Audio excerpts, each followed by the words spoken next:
Good morning. A very short session for me today, just an hour in total. I'm on a small pool. We've had some heavy rain during the night and it is quite coloured, but with the rise in temperature I'm now thinking to myself, perhaps perch. They seem to have come on the feed. Well, I caught one in my last session anyway, as well as roach of course, but they are my favourite species, and that one I caught recently, well, I hadn't had one for quite some time. I forgot what a perch looked like. So I always think when I go fishing, is there a target species? Is there something that I want to catch? Happy to catch anything. No such thing as a nuisance fish in my book, especially when you're here for just, as I say, about an hour. You're happy to catch something and get a fish on the bank. It's a beautiful morning. I saw my first frog of the year as well, migrating, making its way across a road in a lane near to where I live, and it was on a bend, and I was able to drive over the frog, in the sense that the frog wasn't under the wheels but underneath the car, and if it wasn't for the fact that there was a car behind me, I would actually have stopped and helped it on its way. But it was a blind bend. You can't get the back of your car smashed up just for a frog, can you? But what about the fish? Will I get anything on the bank? What about the perch? Probably roach as well. I'm expecting to catch those. Anything else would be a nice surprise, but as I say, perch, that's really what I think I'd like to get today. That's my target. 2 red maggots. Nice, simple approach.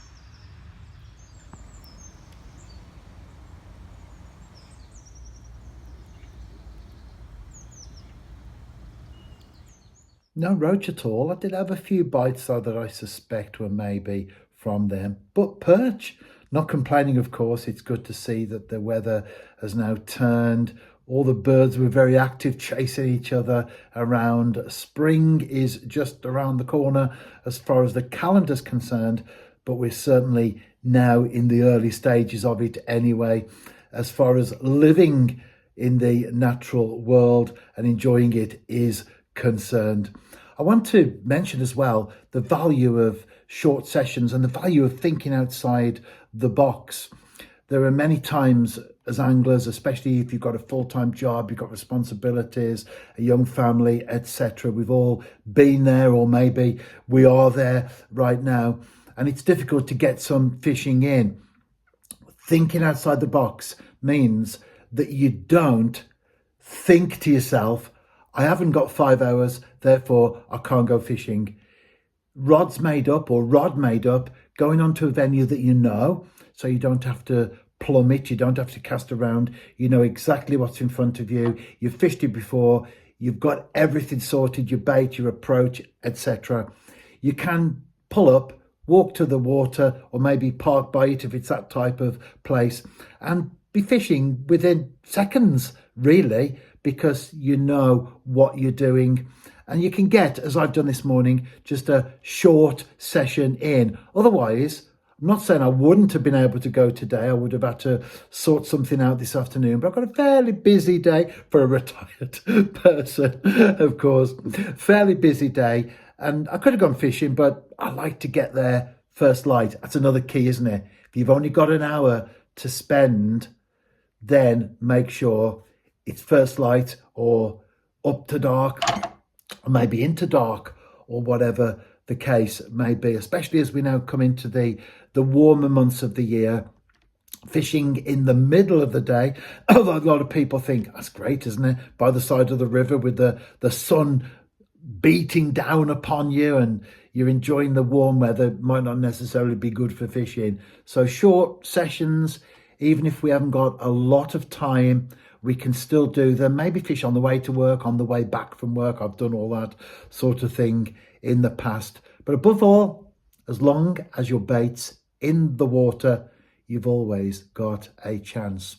Right, now for my final Bayside Radio recording of the month with Jeff Pearson, where we talk fishing for 30 minutes. It's like wrasse fishing off the rocks of Anglesey, what we often talk about. And then when the pike float comes alive, you can actually see what's happening beneath the water as the predator picks up the dead bait, it turns it, and then it moves, and then you strike and you're playing a fish. And I've certainly had that experience a few times over the last week or so and thoroughly enjoyed it as well. It's a dead fish, and in my case, I've been fishing with sardines. So I've been cutting them in half, fishing a head on one rod and a tail on the other. And I do like sea fish. You fish with coarse fish baits as well, but there's something about the sea fish. They tend to be oily and they give off that little bit more of an attraction than perhaps a roach or a perch. And you can buy them from the supermarket. That's where I got mine from, Morrison's. Bought a couple of packs of sardines and they've been doing the business. And I've certainly, as I've said, enjoyed it very much indeed. Got a couple more weeks to go and then the dead bait season will come to an end and I'll be fishing for other things. But the common denominator is I'll still be fishing.